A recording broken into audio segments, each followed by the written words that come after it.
അങ്ങനെ കാലിക്കറ്റ് യൂണിവേഴ്സിറ്റിയിൽ graduation സെറമണിയുടെ date വന്നു. ചരിത്രത്തിൽ ഇടം നേടാൻ കുറച്ചധികം വിദ്യാർത്ഥികളും കുറച്ച് ഡിഗ്നിറ്ററീസും. ഇതിനെപ്പറ്റി ചോദിച്ചപ്പോൾ അറിയാൻ സാധിച്ചത് ഇന്നോ നാളെയായിട്ട് രജിസ്റ്റർ ചെയ്ത എല്ലാ വിദ്യാർത്ഥികൾക്കും SMS വഴി ഇൻഫോർമേഷൻ കിട്ടുമെന്നാണ്. പിന്നെ നമുക്ക് കിട്ടിയിട്ടുള്ള ഡേറ്റും സെൻറ്റേഴ്സും ജില്ലകളും എന്താണെന്ന് ചോദിക്കുകയാണെങ്കിൽ ജൂൺ മാസം 25-ന് പാലക്കാട് രജിസ്റ്റർ ചെയ്തിട്ടുള്ള വിദ്യാർത്ഥികൾക്ക് Yuvakshetra institute of management studies മുണ്ടൂരിൽ വെച്ചിട്ടാണ് ഗ്രാജുവേഷൻ സെറമണി.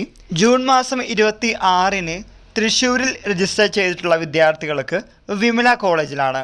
എന്നാൽ കോഴിക്കോട് രജിസ്റ്റർ ചെയ്തിട്ടുള്ള വിദ്യാർത്ഥികൾക്ക് ജൂൺ മാസം 29-ന് ദേവഗിരി ഓട്ടോണമസ് കോളേജിൽ വെച്ചിട്ടാണ് ഗ്രാജുവേഷൻ സെറമണി നടത്താൻ പോകുന്നത്. ശ്രദ്ധിക്കുക, ഗ്രാജുവേഷൻ സെറമണിയുടെ ടെൻഡേറ്റീവ് ഷെഡ്യൂൾ വന്നിട്ടുണ്ട്. ഇന്ന് നാളേക്കായിട്ട് നിങ്ങളുടെ രജിസ്റ്റർ ചെയ്തിട്ടുള്ള മൊബൈൽ ഫോണിലേക്ക് വരുന്നതാണ്. മലപ്പുറം, വയനാട് ജില്ലകളിൽ രജിസ്റ്റർ ചെയ്തിട്ടുള്ള വിദ്യാർത്ഥികൾക്ക് അടുത്തടുത്ത ദിവസങ്ങൾ തന്നെ ആയിരിക്കും. ഇതിൻ്റെ ഡേറ്റുകൾ ഇന്ന് നാളേക്കായിട്ട് വരുന്നതാണ്. ഈ വിവരം മനസ്സിലാക്കി നിങ്ങളുടെ ഫ്രണ്ട്സിനെ ഷെയർ ചെയ്യുക. എല്ലാവർക്കും ഒരിക്കൽ കൂടി നന്ദി, നമസ്കാരം.